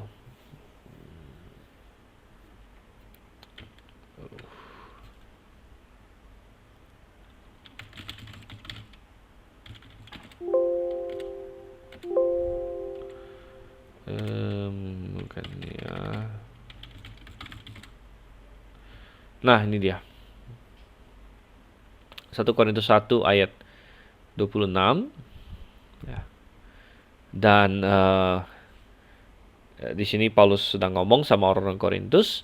Ingat saja saudara-saudara bagaimana keadaan kamu ketika kamu dipanggil menurut ukuran manusia. Tidak banyak orang yang bijak, tidak banyak orang yang berpengaruh, tidak banyak orang yang terpandang. Dan saya masih ingat, kalau nggak salah saya baca di buku sejarah baptis, mungkin This Day in Baptist History, ada seorang bangsawan ya, seorang lady ya, seorang perempuan bangsawan yang sangat beriman kepada Tuhan dan berkomentar tentang ayat ini karena dia kan termasuk orang yang ya ini ya berpengaruh, terpandang gitu. Tapi dia berkata apa? Puji Tuhan untuk huruf M katanya. Puji Tuhan untuk huruf M. Mengapa? Dia bilang kalau tidak ada huruf M, maka ayat ini bunyinya, for ye see your calling brethren, how that not. Nah, kalau ini kan not many. Kalau nggak ada huruf M, maka menjadi not any. Not any wise man. Not any mighty, not any noble. Jadi kalau tidak ada huruf M, berarti tidak ada orang yang bijaksana, tidak ada orang yang berkuasa, yang mighty, yang hebat, tidak ada not any noble, tidak ada orang yang terpandang yang dipanggil. Dan wanita bangsawan ini berkata, puji syukur walaupun dia secara manusiawi adalah seorang bangsawan dan kaya dan terpandang lain sebagainya, tapi dia bisa diselamatkan gitu. Walaupun jadi tidak banyak tapi ada gitu. Tidak banyak tapi ada. Jadi tapi ini saya hanya menggarisbawahi, hilang satu huruf saja atau ada nambah satu huruf, pengertian bisa berbeda total gitu. Oleh karena itu Tuhan berkata bahwa Tuhan peduli sampai kepada huruf dan titiknya. Huruf dan titik dalam firman Tuhan. Tidak ada satu iota pun, yod itu ya huruf terkecil dalam bahasa Ibrani, dan satu titik pun yang akan hilang. Oke, jadi Tuhan peduli tentang masalah itu. Oke, masih di sini. Dan Wahyu 22 ayat 19 ya. Ya, Tuhan tutup Alkitab dengan suatu peringatan. Jikalau seseorang mengurangkan sesuatu dari perkataan-perkataan, dari the words, ya, the words, logon di sini, maka Tuhan akan ambil bagiannya. Jadi tidak ada satu kata pun yang boleh diambil. Berarti Tuhan sekali lagi peduli dengan kata per kata, dan oleh karena itu kita percaya Alkitab diinspirasikan secara verbal. Ya, verbal berarti kata per kata. Kemudian apalagi? Kemudian di sini diinspirasikan secara plenary. Plenary berarti penuh, full. Kita kenal bahasa Indonesia ada namanya rapat pleno. Rapat pleno itu rapat keseluruhan, ya, atau sidang pleno, sidang keseluruhan. Ya, DPR ada sidang pleno di mana semua anggota DPR hadir. Nah, kontras dengan sidang komite. Mungkin komite kan cuma anggota komitenya saja, ya, dan lain sebagainya. Ya, jadi plenary dan plenary berkata, dan itu bisa kita lihat di macam-macam. Tadi yang paling jelas adalah 2 Timotius 3 ayat 16. All scripture is given by inspiration. Semua kitab suci itu diinspirasikan oleh Tuhan. Ya. Jadi semuanya ini plenary. Ya. Tapi bukan hanya itu saja. Roma 15 ayat 4 ya, contoh lain. Ya, sebab segala sesuatu yang ditulis dahulu. Nah, ditulis di sini adalah dalam pengertian dalam kitab suci ya. Segala sesuatu yang ditulis dahulu telah ditulis untuk menjadi pelajaran bagi kita. Jadi segala sesuatu berarti semuanya ada manfaat di sini. Ya, segala sesuatu yang ditulis dahulu telah ditulis menjadi pelajaran bagi kita supaya kita teguh berpegang pada pengharapan oleh ketekunan dan penghiburan dari kitab suci. Oke? Sehingga menghasilkan pengilhaman yang sempurna, hasilnya sempurna. Jadi perfect inspiration. Dan nanti kita akan membahas misalnya ya ada ketidaksalahan Alkitab, itu salah satu efek dari inspirasi Alkitab. Dan Alkitab yang menjadi hasil inspirasi itu adalah kitab yang sempurna. Kita bisa lihat banyak ayat, misalnya Amsal 30 ayat 5, semua firman Allah adalah murni. Semua firman Allah adalah murni. Itu adalah perisai bagi orang yang berlindung padanya. Murni. Jangan menambahi firman-Nya. Tidak boleh tambah ya, tidak boleh tambah. Oke, selain itu di Mazmur 19 ayat 8 misalnya, Taurat Tuhan itu sempurna. Taurat Tuhan itu sempurna ya. Menyegarkan jiwa dan sebagainya. Jadi suatu Alkitab yang sempurna, dan sempurna bisa membawa kepada keselamatan. Makanya di 2 Timotius 3 ayat 15, kita sudah banyak lihat ayat 16-nya, tapi kita lihat dari ayat 15-nya. Ingatlah juga bahwa dari kecil engkau sudah mengenal kitab suci yang dapat memberi hikmat para muda, menuntun engkau kepada keselamatan oleh iman kepada Kristus Yesus. Jadi kesempurnaan dari Alkitab ya sangat jelas sekali sampai ayat 17 bahkan. Oke, baik. Jadi kita melihat bahwa Alkitab mengajarkan ya verbal plenary perfect inspiration, dan kita akan melihat itu semakin jelas lagi nanti dari konsekuensinya. Oke, sehingga kalau kita tanya apa itu definisi dari inspirasi atau pengilhaman Alkitab, ya, maka kita bisa sarikan. Kita bikin kalimat di sini ya. Coba saya balikkan dulu.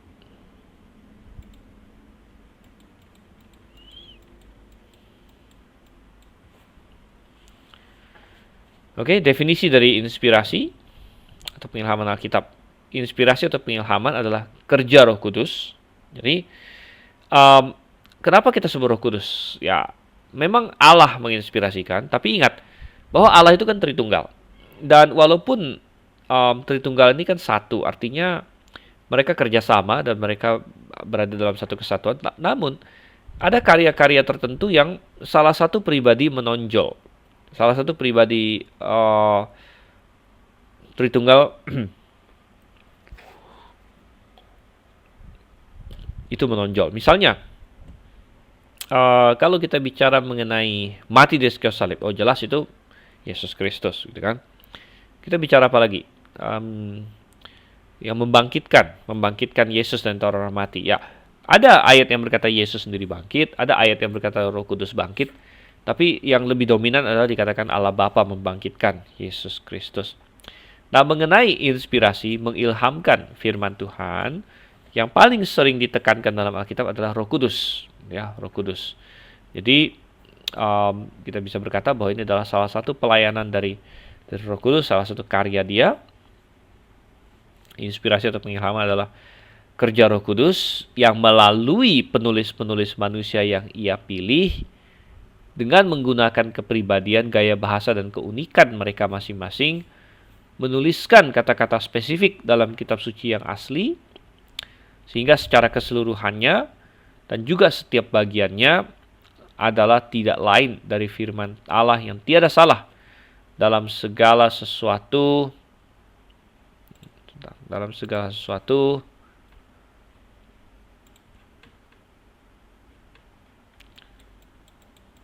Mana nih? Nggak muncul halamannya. Oke. Dalam segala sesuatu yang kitab suci itu ajarkan, termasuk sejarah dan sains, sehingga menjadi otoritas final bagi manusia. Oke, ini cukup panjang, tapi ada beberapa poinnya yang akan kita lihat ya. Pertama, kita lihat dulu. Inspirasi pengilhaman adalah kerja Roh Kudus. Jadi dari sini kita menghilangkan natural inspiration, bahwa itu hasil karya manusia saja. Enggak. Kita bicara ini adalah intervensi Tuhan, ya, intervensi Tuhan, kerja Roh Kudus. Tapi melalui penulis-penulis manusia, jadi ada aspek manusianya yang ia pilih, gitu. Dengan menggunakan kepribadian, gaya bahasa, dan keunikan mereka masing-masing. Jadi manusia-manusia ini bukan sekedar seperti mesin tik, gitu. Jadi membantah yang dikte, metode dikte itu. Jadi menggunakan kepribadian, gaya bahasa, dan keunikan mereka masing-masing. Menuliskan kata-kata spesifik. Nah, ini menghilangkan dynamic inspiration, menekankan verbal inspiration, karena menuliskan kata-kata spesifik dalam kitab suci yang asli. Jadi inspiration itu berlaku kepada Alkitab dalam bahasa asli, ya. Jadi dalam bahasa Yunani dan bahasa Ibraninya, itulah yang diinspirasikan oleh Tuhan. Terjemahan tidak Tuhan inspirasikan, walaupun terjemahan yang bagus itu, ya, kita bilang itu berotoritas juga, begitu. Karena begini, ya, ada sebagian orang yang percaya bahwa KJV diinspirasikan. KJV diinspirasikan lagi oleh Tuhan, begitu. Nah, kita ya termasuk kelompok yang bilang KJV itu sangat bagus sekali. Sangat bagus, dan kalau dalam bahasa Inggris kita bilang KJV sampai saat ini adalah terjemahan yang the best, yang paling bagus. Namun kita tidak mengatakan bahwa KJV diinspirasikan, begitu. Yang diinspirasikan adalah teks bahasa asli, ya. Dan ada sebagian mereka membela KJV sampai berlebihan, ya. Mereka bilang bahwa KJV diinspirasikan. Beberapa waktu lalu saya ada ketemu dengan satu orang yang berkata demikian intinya. Dia berkata bahwa KJV diinspirasikan lagi, begitu. Wow, jadi inspirasi 2 kali, begitu, ya. Tapi kita bilang tidak. Jadi dalam kitab suci yang asli, yang asli, yang original, sehingga secara keseluruhannya dan juga setiap bagiannya, jadi menghilangkan partial inspiration, menghilangkan plenary secara keseluruhannya dan setiap bagiannya adalah tidak lain dari firman Allah yang tiada salah, inerrant, dalam segala sesuatu yang kitab suci itu ajarkan. Nah, dalam segala sesuatu yang kitab suci itu ajarkan, ini untuk menghilangkan serangan orang. Misalnya, dia ambil kutipan iblis, kamu tidak akan mati. Nah, ini kan salah katanya. Nah, tapi Alkitab tidak mengajarkan itu. Alkitab mengajarkan bahwa iblis berkata ini, gitu. Jadi kita lihat konteksnya, gitu kan? Nah, jadi Alkitab itu tidak ada salah dalam semua yang ia ajarkan.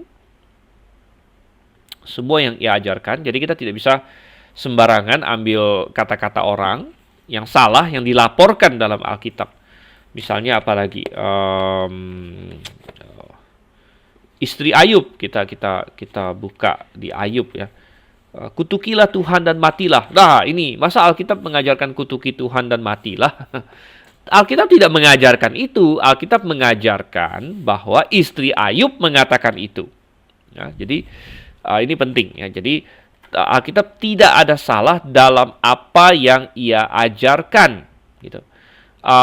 Saya masih sering ketemu orang berargumen di WhatsApp group dan sebagainya, atau dimanapun, ya. Kemarin saya lupa siapa, ya, atau hari apa itu saya. Karena WhatsApp group itu kadang-kadang udah saking banyaknya, ya, saya nggak kebaca semua lagi. Ada yang bertanya dan menyerang dengan berkata, apa nggak salah di Alkitab mencatat misalnya Daud berzina dengan Batsheba atau apalah, mereka bisa pilih macam-macam. Oh, saya ingat sekarang. Yang dia buka adalah yang di Kejadian, di mana anak-anak Lot memberi minum Lot, ya, sampai mabuk, ya. Kemudian anaknya yang paling tua, ini anak perempuan, ya, dua-duanya anak perempuan, malam itu tidur dengan bapaknya, lalu dapat anak, gitu kan. Lalu besoknya giliran adiknya kasih minum bapaknya sampai mabuk lagi, adiknya juga perempuan tidur dengan bapaknya, lalu dapat anak juga, begitu. Lalu entah dia tanya, pokoknya dia mempertanyakan, gitu. Ini kenapa nih Alkitab begini dan sebagainya. Tapi sekali lagi itu gagal untuk memahami bahwa Alkitab itu tidak ada salah dalam apa yang Alkitab ajarkan, ya. Alkitab bukan mengajarkan kita untuk mencontoh kelakuannya si ini anak-anaknya Lot di situ, ya. Alkitab mencatatkan itu dan justru mencatatkan itu menjadi pelajaran bagi kita untuk tidak melakukan itu dan memperlihatkan kenapa bisa jadi seperti itu, ya, keputusan salah apa yang dilakukan oleh Lot sebelumnya, kok bisa sampai begitu dan lain sebagainya.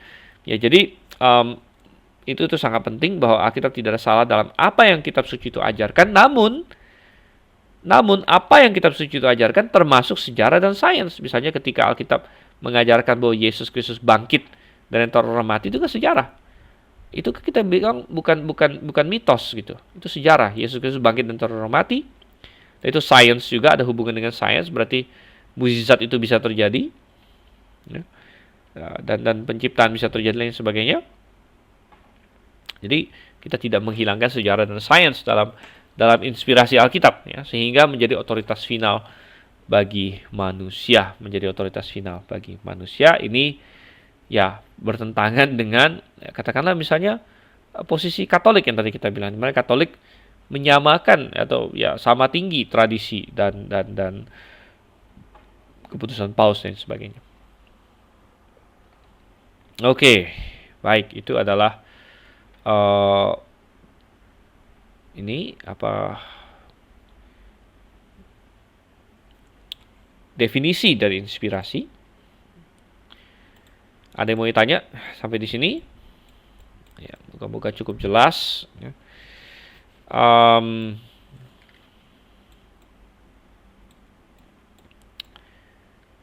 Tadinya saya mau kasih sedikit ini pertanyaan. Ya.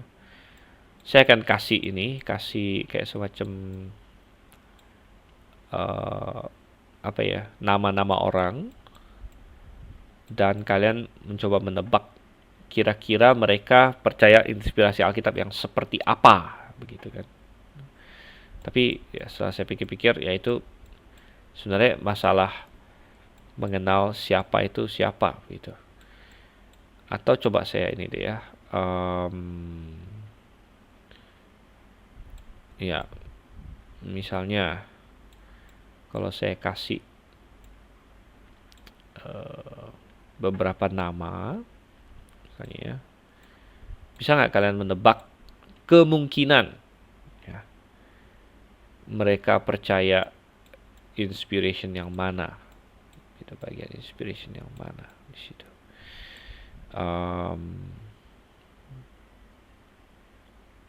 Misalnya, saya tulis di chat aja ya. Saya tulis di chat. Misalnya,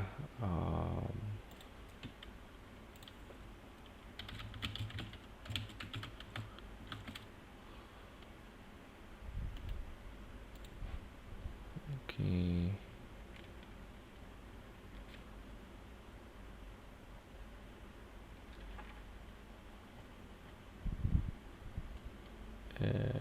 Ya ini deh, misalnya siapa ya, kita mulai dari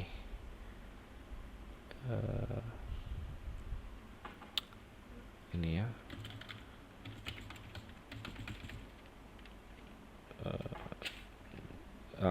Julius Wellhausen, ya. Kemudian kita bisa masuk ke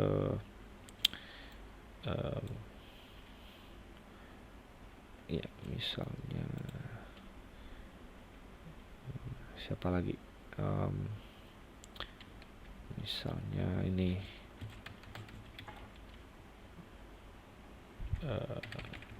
ya Hitchens, ya, misalnya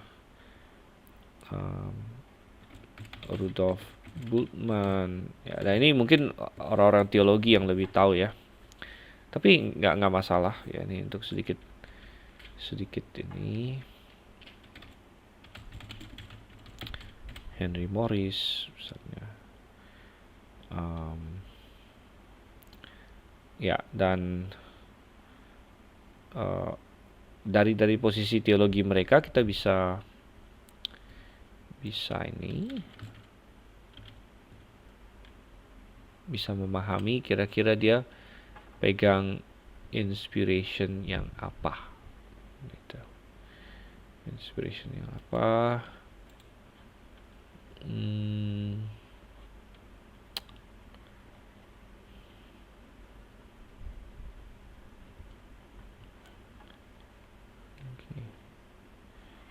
Dan ya, Julius Wellhausen ini orang yang sudah lama juga, sudah dari abad 18 lah mungkin ya, 18 atau 19. Julius Wellhausen adalah seorang liberal. Jadi kemungkinan besar dia percaya illumination, inspiration. Hitchens adalah seorang ateis yang belum lama ini meninggal. Dia cukup terkenal karena dia banyak berdebat dengan orang Kristen mengenai ateisme. Nah, tentu dia tidak percaya Alkitab sama sekali. Mungkin dia pegang nomor 1 gitu. Rudolf Bultmann adalah seorang neo-ortodoks, ya, seorang neo-ortodoks, dan dia kemungkinan besar pegang poin 3 ya. Henry Morris adalah seorang fundamentalis ya, dan dia kemungkinan pegang dia memang pegang poin nomor 8 itu. Ya, jadi ini hanya contoh-contoh saja seperti yang tadi sudah kita sebutkan ya, poin-poin ini. Nah, sekarang kita lihat konsekuensi dari doktrin tentang inspirasi. Konsekuensi dari doktrin tentang inspirasi, kalau kita percaya inspirasi yang verbal, plenary, perfect inspiration. Oke, tapi sebelum masuk ke sana, sekarang ada orang yang bertanya, sebenarnya bagaimana caranya Tuhan bisa melakukan inspirasi yang verbal, plenary, perfect inspiration?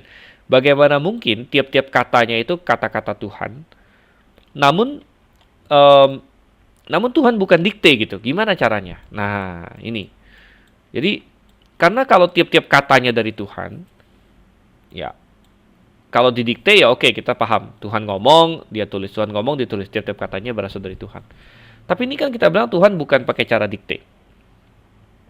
Tuhan bukan pakai cara dikte. Lalu caranya gimana? Kenapa bisa apa ya? Bisa kata-katanya semua persis seperti yang Tuhan mau, tapi istilahnya apa ya? Kita bilang kepribadian manusianya muncul dan lain sebagainya. Nah, ya jawabannya kita bilang tidak bisa dijelaskan 100%. Ya, karena ini adalah bagian dari misteri sebenarnya ya. Misteri bukan dalam pengertian sesuatu yang tidak masuk akal, tapi misteri dalam pengertian kita tidak bisa jelaskan secara penuh. Mirip-mirip dengan kenapa Tuhan Yesus bisa 100% manusia, 100% Allah, begitu kan? Kan kita sudah bilang bahwa Alkitab dengan Tuhan Yesus itu sangat mirip. Di mana Tuhan Yesus itu 100% Allah, 100% manusia. Alkitab juga firman Allah sekaligus adalah tulisan manusia. Ya, firman Allah artinya Tuhan menulis, tapi itu manusia menulis juga. Nah, kita mau menjelaskan Yesus Kristus 100% Allah, 100% manusia juga ujung-ujungnya mentok ke misteri sebenarnya gitu. Nah, sama juga kok bisa Alkitab itu kata per kata Tuhan ya, tapi juga manusia, dan itu bukan didikte ya, bukan didikte. Ya, kita bilang ada semacam misteri, tapi kita bisa memahami bahwa ingat, Tuhan itu bekerja. Ya, Tuhan bekerja, ya, Roh Kudus bekerja dalam hati dia. Dan kepribadian seseorang dan sebagainya kan Tuhan bentuk juga dari awal. Ya, Tuhan bentuk dari awal.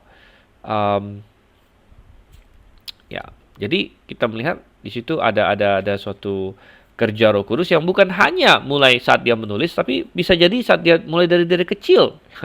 Tuhan sudah memimpin orang-orang yang akan dia pilih ini. Tuhan pimpin mereka lewat pengalaman-pengalaman tertentu sehingga mereka punya kepribadian tertentu.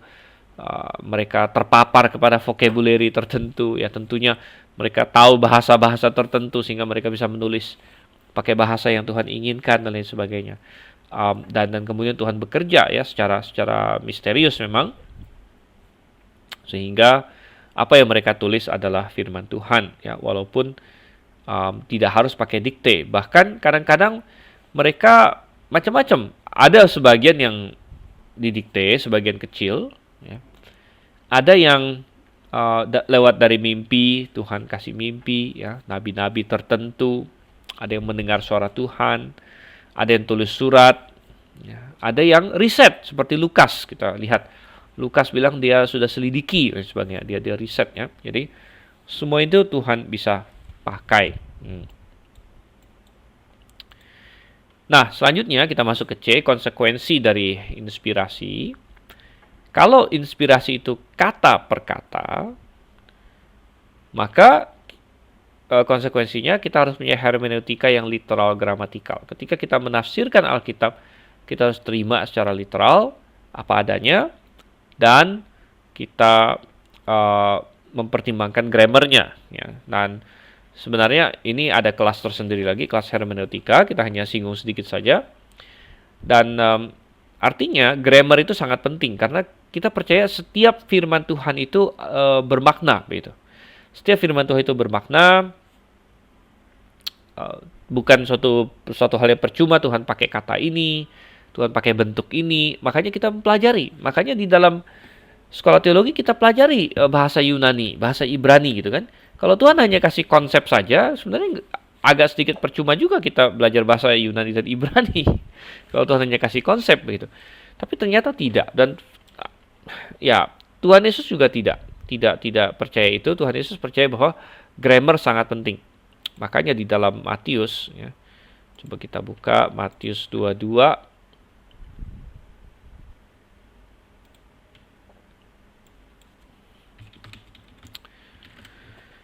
Matius 22 ayat 23 sampai 33, di sini ada orang Farisi yang mencobai Tuhan Yesus dan dia datang kepada Yesus. Ada orang Saduki, sini orang Saduki nggak percaya ada kebangkitan. Dan mereka berkata, dan mereka kasih contoh kasus. Contoh kasus ada seorang perempuan menikah, ya, lalu suaminya mati, lalu saudara suaminya menikah dengan dia untuk membangkitkan keturunan, tapi kemudian dia mati lagi. Dan seterusnya sampai 7 orang saudara menikah dengan dia, mati semua gitu ya. Dan gak ada yang punya anak. Lalu mereka bertanya, ya, ayat 28, siapakah di antara ketujuh orang ini yang menjadi suami perempuan itu pada hari kebangkitan? Sebab mereka semua telah beristrikan dia. Ya. Dan ya, mereka berpikir bahwa dengan ada contoh kasus seperti ini berarti nggak ada yang bisa jawab, berarti kebangkitan itu suatu hal yang tidak masuk akal, gitu ya. Karena kalau nanti sudah dibangkitkan, pusing siapa suami siapa dan sebagainya. Ya, dan ini bisa ditanyakan juga kepada banyak agama lain, ya. Ada agama yang percaya di sorga nanti ya, punya istri banyak gitu. Dan ya, kita bisa bertanya juga, lalu kalau di dunia ini misalnya Anda menikah, lalu Anda mati duluan, janda kamu menikah dengan orang lain, ya. Lalu nanti di sorga nanti dia jadi istri siapa, begitu kan? Nah, itu bisa dipertanyakan juga. Tapi itu konsepnya memang salah semua dari awal. Sehingga Tuhan Yesus berkata di ayat 29, Yesus menjawab mereka, kamu sesat, katanya. Wow, sesat, ya. Sebab kamu tidak mengerti kitab suci maupun kuasa Allah. Jadi rupanya pemahaman ini bisa didapatkan dari kitab suci. Karena pada waktu kebangkitan, orang tidak kawin dan tidak dikawinkan. Mereka hidup seperti malaikat di sorga. Oke, jadi di sorga tidak ada, setelah kebangkitan, tidak ada kawin-mengawin. Rupanya ini yang Tuhan katakan. Tapi tentang kebangkitan orang-orang mati, tidakkah kamu baca apa yang difirmankan Allah ketika ia bersabda? Dan di sini lebih terlihat jelas di bahasa Inggris, ya, lebih signifikan di bahasa Inggris dan bahasa Yunani, karena bahasa Inggris ada tensesnya kelihatan, ya, dan bahasa Indonesia tidak ada tenses kelihatan, gitu ya, sehingga akulah Allah Abraham, Allah Ishak dan Allah Yakub. Jadi tidakkah kamu membaca apa yang difirmankan Allah ketika bersabda, akulah Allah Abraham, Allah Ishak dan Allah Yakub. Ia bukanlah Allah orang mati, melainkan Allah orang hidup. Kenapa ini signifikan? Karena kalau kita perhatikan di bahasa aslinya, ego eimi ini present tense, ya. Sehingga diterjemahkan dalam bahasa Inggris, I am the God of Abraham and the God of Isaac and the God of Jacob. Nah, ini sangat signifikan karena Tuhan tidak pakai past tense, tidak pakai I was. Ya, makanya sekali lagi dalam bahasa Inggris terlihat jelas ya. I am berarti aku sekarang, dan ini Tuhan lagi ngomong sama Musa. Tuhan ngomong sama Musa. Waktu Tuhan ngomong sama Musa itu sudah 400 tahun setelah Abraham. Lebih bahkan ya 400 tahun setelah Abraham.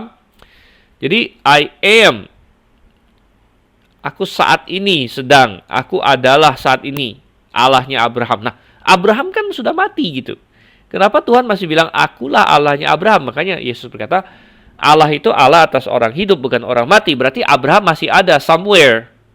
Walaupun Abraham sudah tidak di dunia ini lagi, tidak hidup lagi, tapi Abraham ada di suatu tempat sehingga Allah berkata, akulah Allah Abraham. Nah, berarti Tuhan Yesus mendasarkan argumen dia berdasarkan satu poin grammar, bahwa dia memakai I am bukan I was. Kalau I was dulu saya Allah Abraham, maka itu nggak ada poinnya. Tuhan Yesus nggak bisa membuat poin tentang kehidupan setelah kematian, kan? Oke, jadi ini contoh saja ya, bagaimana grammar dalam Alkitab ya rupanya sangat penting juga, dan itu mengapa kita mempelajari itu, kenapa kita exegesis, kita satu persatu kata kita selidiki gitu kan. Wah, ini kata ini kenapa pakai kata ini ya, nggak usah jauh-jauh yang sering di grafe kita ngomong kan, 1 Korintus 13 ayat 10 yang sempurna, the perfect. Nah, ini yang orang karismatik dan sebagainya tidak mau pedulikan, bahwa ini adalah bentuk netral gitu, bentuk netral. Kenapa Tuhan pakai bentuk netral di sini? Toteleon gitu. Nah, kalau ini Tuhan Yesus kan dia mestinya pakai maskulin ya. Ya, Tuhan Yesus kan laki-laki, maskulin memang. Nah, dan Tuhan Yesus selalu diacu sebagai maskulin. Tapi sini bukan, ini toteleon, netral, ini bicara mengenai benda gitu. Ya, jadi kita bilang bahwa ya kalau kita percaya Alkitab diinspirasikan verbal plenary, maka kita harus memakai hermeneutika yang literal gramatikal. Galatia 3 ayat 16. Contoh lain lagi.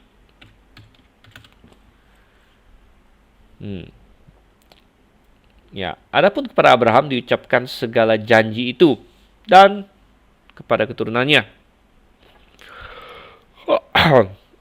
Oke, tidak dikatakan kepada keturunan-keturunannya, seolah-olah dimaksud banyak orang, tapi hanya satu orang. Jadi, Paulus mengacu kepada fakta bahwa dalam bahasa Ibraninya, kata keturunan, atau seed ya, dalam bahasa Inggris, seed zera. Jadi dalam bahasa Ibrani zera, dalam bahasa Yunani sperma, di sini ya, spermati. Itu dalam bentuk tunggal. Ya, memang dalam bahasa Ibrani, zera itu memang munculnya tunggal saja, dia nggak muncul dalam bentuk plural, dan tunggal itu bisa mengacu ke satu maupun banyak begitu. Ya, tapi Paulus mengambil istilahnya apa ya, poin ini dan berkata, lihat nih bentuknya tunggal. Ya, dan walaupun bentuk tunggal itu bisa mengacu ke banyak, dan memang dalam pengertian tertentu memang janji Abraham itu dinikmati oleh banyak keturunannya, namun yang utamanya adalah satu gitu, yang utamanya satu. Jadi he saith not unto seeds, ya, plural. Jadi bayangkan singular dengan plural saja disignifikansikan oleh Paulus. Ya. Jadi tadi di Matius kita melihat masalah tenses, ya, present tense, past tense. Oh, ternyata ada efeknya itu. Teologinya bisa berubah. Kita bisa lihat di sini singular dengan plural, ya, bisa berubah juga. Kemudian apalagi tadi di 1 Korintus ya, maskulin, netral, feminim, gendernya, dan semua ini bisa kita ambil contoh banyak lagi yang lain dalam Alkitab. Nah, ini berarti bahwa tidak mungkin Alkitab diinspirasikan secara dynamic, hanya konsepnya saja. Karena kalau hanya konsepnya saja sangat mudah untuk ini salah gitu. Misalnya Tuhan bilang keturunan, lalu yang nulis nggak begitu paham konsepnya, karena dia kan nggak tahu itu mengacu kepada Yesus. Keturunan, dia tulis keturunan-keturunan. Ya jadi salah gitu. Jadi ini harus bisa dipahami dengan baik.